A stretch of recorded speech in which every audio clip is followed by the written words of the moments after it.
नमस्कार मंडळी. स्वागत आहे आपल्या सर्वांचे आपल्या यूट्यूब चॅनलवर. आज तुमच्यासाठी घेऊन आलो आहे एक नवीन गोष्ट. 80 वर्षाच्या म्हाताऱ्याने गावातील सरपंचाचे प्राण कसे वाचवले यावर आधारित ही गोष्ट. गोष्ट शेवटपर्यंत नक्की ऐका आणि आवडल्यास चॅनलला सबस्क्राईब करायला विसरू नका. तानबा आता 80 वर्षाचा झाला होता. आयुष्यभर त्याने कष्ट केले, कातडी कमावली, चपला जोडे तयार केले आणि कुटुंब पोसले. त्याला 2 मुले होती. त्यांना त्याने शिकवले. त्यातल्या एकाने कानपूरला स्वतःची कातडी कमवायचा मोठा कारखाना काढला. दुसरा लष्करात वरच्या हुद्द्यावर चढला होता. तानबाला आपल्या कर्तृत्वामुळे खूप समाधान वाटत होते. मुले त्याला त्यांच्याजवळ राहायला बोलवत होती. पण तानबा गाव सोडून जायला तयार नव्हता. या लहानशा गावाने मला पोसले होते, मोठे केले. या गावचे ऋण आहे माझ्यावर. या गावचे ऋण आहे माझ्यावर. माझ्या गावातच खूप करमते मला. तुमच्याकडे येणार नाही असे तो मुलांना सांगे. आता त्याला पैशाची कमी नव्हती, तरी तो स्वस्त बसेना. शाळेत जाणाऱ्या शेजाऱ्यांना बहिणीचे फाटलेले बूट तो शिवून दे. शिवरामच्या चपलेचा अंगठा ठोकून दे. शहरात मुलाखतीला जाताना निघालेल्या निळकंठाच्या बोटाला तो चकचकीत पॉलिश करून दे. ही सगळी नवीन पिढी तानबाला खूप मान देत असे. तानबा स्वतः देखील लिहायला आणि वाचायला शिकला होता. आकाशवाणी आणि दूरदर्शनवरच्या बातम्या तो नियमाने ऐकत होता. माणसे माणसांच्या जीवावर उठलेली पाहत होता. निरपराध लोकांची हत्या झालेली ऐकत होता. अस्वस्थ होत होता. शहरात गुंडगिरी करणारे भोवतालच्या लहानसहान गावांनाही उपद्रव देत तानबाच्या गावालाही त्याची झळ पोचत होती. समाजात गुंडगिरी वाढलेली आहे याचे त्याला अतोनात वाईट वाटे. तानबा अतिशय दुःखी, कष्टी होत होता. त्याचे कौलारू घर गावाच्या वेशीवरच होते. रात्री उशिरापर्यंत त्याला झोप लागेना. तो उठून पडविती तो उठून पडविती शांत झोपलेल्या गावाकडे समाधानाने पाही.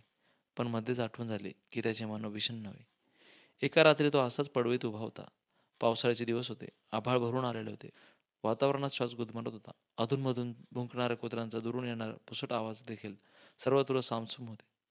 आवाजाखेरीज सर्वत्र सामसूम होते. ती भेडसावणारी शांतता तानबाच्या मनाला उगीचच कुरतडत होती. तेवढ्यात दूरवर माणसांची हालचाल दिसू लागली. एवढ्या रात्री कोण येतंय गावाकडे? शहरांच्या गुंडांशिवाय कोण भटकणार आपल्या गावाकडे रात्री? काय उद्देश असेल यांचा बरं? तानबा स्वतःशीच बोलला. तानबाने दूरवर नजर फेकली. त्याच्या हाताच्या काठ्या आणि बंदुकी असाव्यात असे जाणवत होते. तानबा ते जाणून घ्यायला उत्सुक झाला.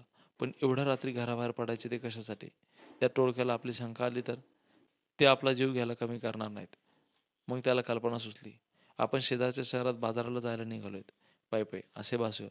रात्री निघालो की सकाळपर्यंत पोहोचेल असे सांगूया. तानबाने लगेच पिशवी काढली. त्यात काही जुने काही नवीन असे लहान मोठे जोडे भरले. ती पिशवी खांद्यावर टाकून तो माणसांच्या दिशेने निघाला. त्या माणसांची बोलणे त्या शांत वातावरणात त्याला आता स्पष्ट ऐकू येऊ लागले. गावच्या सरपंचाला मारण्याचा त्यांचा मनसुबा त्याने ताडला. तो चिंतित झाला. गावचा सरपंच हा देवमाणूस होता.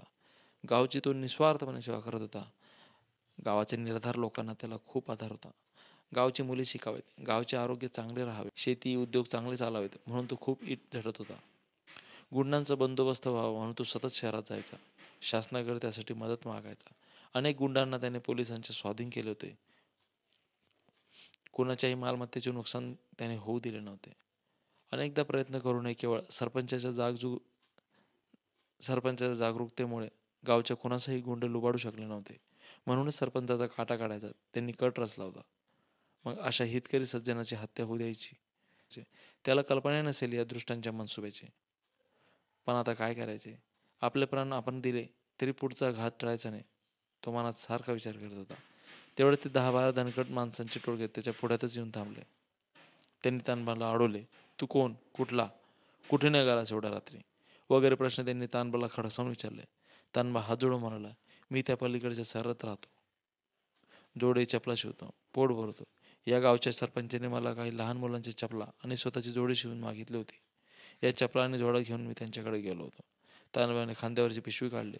त्यातले लहान मोठे चपलांचे जोड बोट त्यांना दाखवले. पण सरपंचांच्या घराला कुरूप आहे. घरात कोणीच नाही. संध्याकाळपासून एवढी रात्र होईपर्यंत त्यांच्या दाराशी बसून होतो. पण आता ते आलेच नाही. शेजारचे मास्तर बाहेरून आलेले दिसले.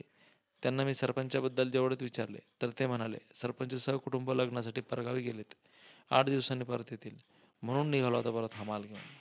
त्या टोळक्याने सरपंचाला शिव्या घातल्या. त्यांचा मूर्ख दातोट खाऊन म्हणला, अरे सगळा बेत फसला. आता उद्या तो सरपंचच आपली गावठी वळेल. म्हणजे आपण? लगेच ते टोळके पलीकडच्या झाडीत शिरले. तिथे मोटार उभी होती. त्यात बसले. मोटार वेगात दूर निघून गेली. तानबाने समाधानाचा निश्वास सोडला. परमेश्वराचे मनात आभार मानले. हवा सुटली होती. बरेचसे मळब निघून गेले होते. सरपंचांना सावध केलं पाहिजे. त्याचे ओठ पुटपुटले आणि गावाकडे त्याने एक नजर टाकली. गाव शांत झोपले होते. अशी या धाडसी तानबाची गोष्ट तुम्हाला कशी वाटली हे आवर्जून कमेंट बॉक्समध्ये कळवा. आणि अशा नवनवीन गोष्टींसाठी चॅनलला सबस्क्राईब करायला विसरू नका.